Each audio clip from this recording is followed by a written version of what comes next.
Recent motorcycling history is littered with boldly designed machines that failed when it came to sales success. But that doesn't mean that they were bad bikes. In this video, we are going to be running down 10 of the most controversial bikes that I personally love. Kicking off our list is the BMW K1.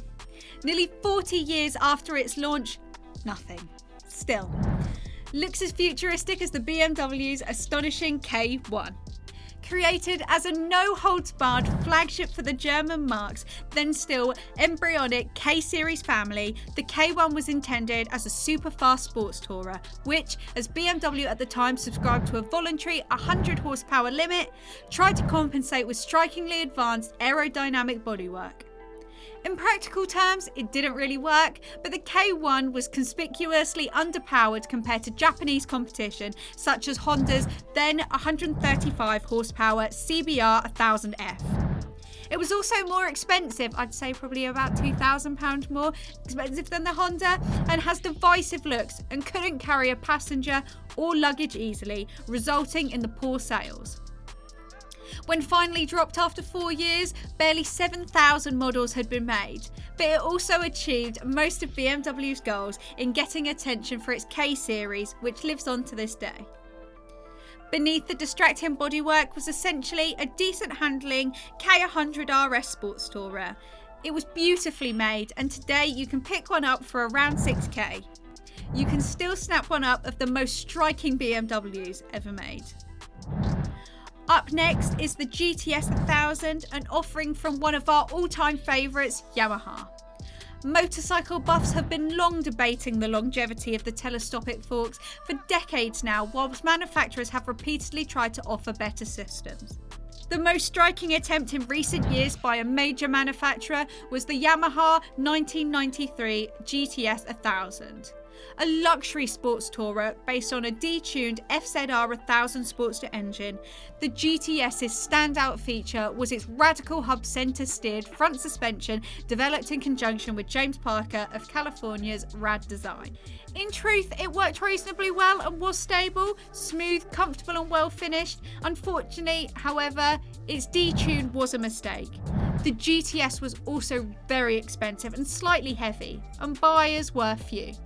Today, however, you can still snap one up of the most distinctive and classy bikes of the 1990s for just under 5k. In 8th is the Bimota DB3 Mantra.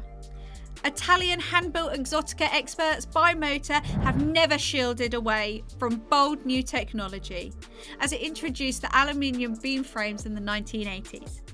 Novel concepts such as the ultra-lightweight or striking styling. Indeed, all of that was the foundation of its early successes with the sports bikes in the late 70s and early 1980s. But when it went into mainstream with the Ducati Monster-style Roadster, it all went a bit weird. The 1995 Mantra used a Ducati B-twin engine in a trellis-style frame, so far so good, but its Sasha Lackick pen styling included a bizarre walnut dash and was too much for most, as it was 13k plus in price. Nowadays, if you can find one on the market, they do go alright, are well equipped, stand out like nothing else, and are sometimes available for a song, sometimes even less than an original Monster 900. In at number 7 is the Aprilia RST 1000 Futura. Aprilia was another upstart Italian manufacturer that set its sights on the mainstream manufacturers in the mid to late 1990s, with unfortunate results. After a huge success with the smaller 125 and 250 cc's, the Noel-based concern aimed first at Ducati. With its 1998 RSB 1000 B-twin Sportster in 1998, then at Honda's class-leading BFR Sports Tourer with the 2001 Futura, which was based on a detuned version of the same 1000cc B-twin lump held in a classy aluminium frame with top-notch equipment. Unfortunately, again, despite striking angular design and a similar single-sided swing arm and impressive spec, it still wasn't quite enough. The Futura's suspension was a little soft, the bike's a bit bulky, and its looks again divisive, and its lumpy V-twin delivery a little bit at odds with its slick futuristic styling. The Futura's failure hastened Aprilia's collapse, and the marque being taken over by Piaggio in 2005. The Futura, meanwhile, remains an intriguing but still capable memento to what might have been. Moving on to number 6, and we have the Yamaha MT-01. Now, show concept bikes where manufacturers mock up ideas to gauge public reaction very rarely go into production, except here. The MT-01 was touted around for bike shows for years until some bright spark decided to actually build it, and it essentially was Yamaha's OTT response to V-twin roadsters such as the Ducati's Monster. Based, mind-bogglingly, albeit, on a massive pushrod V-twin engine from a Yamaha cruiser, it was put in a top-spec roadster chassis and given the premium treatment. The result, as a lump of metal, was spectacular, fabulously equipped and beautifully built. But as a performance roadster, it was far too heavy, bizarrely low revving and lumpy, and also very expensive. And guess what? Not that many people bought one. Today, however, it's a jewel-like rarity and a characterful ride like no other, and also a crowd puller too. It does handle pretty well though. When the time comes when you need insurance for a new bike, or it is time to renew, make sure to go directly to lexhaminsurance.co.uk or click the link in the top right hand corner now to get a quote direct with them. They have several exclusive schemes only available at Lexham, so you could save yourself a little bit of money. Back to the show. In at 5th and sitting pretty, well in my opinion anyway, in the middle of our list is the Suzuki GTS1000 B-King. The B-King is another show concept bike that, certainly with the benefit of hindsight, really should never have been built at all. The B-King was initially displayed as a supercharged massive power monster, but by the time it finally went into production in 2007, the recipe had been watered down with a non-supercharged Hayabusa engine producing just 164 horsepower and styling that, while still extreme, had also been diluted. The result, while still a wild beast, included lots of nice features, such as early riding modes, wasn't as wild as we all wanted it to be. As fast as Suzuki's own GSX-R1000 was impractical and expensive. Today, however, it's more fondly remembered as Suzuki's VMAX and can be easily picked up for as little as £7,000. Speaking of the VMAX, here she is at number 4. Yamaha's bold, brutal, original 1985 VMAX remains one of the world's most iconic motorcycles. An 145 horsepower V4 hot rod that was the fastest accelerating bike of the mid-1980s. But the 2008 revival machine is a far better motorcycle with a bespoke 200 horsepower V4 straight line engine performance with like little else, surprisingly decent handling for a hot rod cruiser, and perhaps more than anything, a simply glorious build quality and detailing. Unfortunately, when it was launched, it did cost over £16,000 and wasn't practical or well suited to the British roads, which is probably why it never caught on, especially when used an example of the original could still be had for under 5k. All of this did lead to its unfortunate demise in 2017. That being said, today it's still special, still revered and still glorious, which is why used prices are still above 15k. But if you can justify it, it's fabulous. Now on to our top 3, and we might have one of the most controversial bikes so far, is the Honda NM4 Vultus. A bike so obscure, odd and unsuccessful you might have never heard of it, but you should have.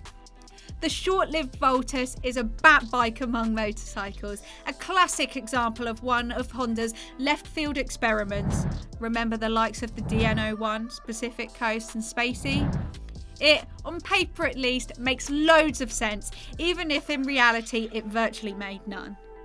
Intended as a luxury semi-automatic commuter, it's a feet-forward maxi scooter based on Honda's 54 horsepower NC750 parallel twin platform with a hefty dose of matte black, laid-back Gotham styling thrown in. The result being a motorcycle/scooter hybrid, and it did make for a decent commuter back in 2014, but it also cost nearly 10 grand. And when you could get a conventional maxi scoot for nearly half of that, there were very few takers. Today, however, it's developed into something of a cult following. The few still available still change hands for around 9k, and if you've got any kind of Bruce Wayne Batbike fantasies, there really is nothing better. Just missing out on the top spot is another oddball offering from Honda, the CTX1300. Based on an unexpected running gear, Honda really must have been putting something odd in their cornflakes around 2014, but you've got to admire its ambition and experimentation. The also now largely forgotten about CTX1300 was essentially a US market targeted cruiser and tourer based on a V4 STX 1300 pan-European mechanicals. Yes, that's right, a cruiser based on a pan-Euro tourer. For European taste, a controversial mix that was never going to be the most exciting of starts. In reality though, it rode pretty well, was comfortable and relaxed, reasonably practical, and stood out from a crowd. It even had a little brother, the CTX700, based on the NC700. All that, however, wasn't enough for the CTX to catch on, and it was very quickly dropped. Today, however, its oddball look seems to have aged well, and you can still snap a good one up for around 7k. If you're feeling brave enough. Well, finally, for my final choice of controversial bikes for recent decades, we go back to Honda again for its bold, hilarious, and in many ways brilliant F6C of 2014. Basically, this Goldwing-based beast is a reinvention of the original F6C, or Valkyrie as it's sometimes called, of 1996. That bike was slightly crass, US-targeted cruiser version of the Honda's then Goldwing. Nearly 20 years on, the concept was revisited and based on the later GL1800 Goldwing, and was again basically a naked version of the monster flat six tourer, but with less chromy, more futuristic styling, better handling courtesy of bigger wheels, and the 1800's already improved performance and tech. It was hugely entertaining performer with more sheer presence than virtually anything. Of course, it was all too much and too impractical to sell, little old blighty, and examples are far and few between. But if you want to make a statement that's hilarious and super smooth, 10k should just about get you up. So there you have it. Here are my top 10 controversial bikes that I personally love. See you in the next one.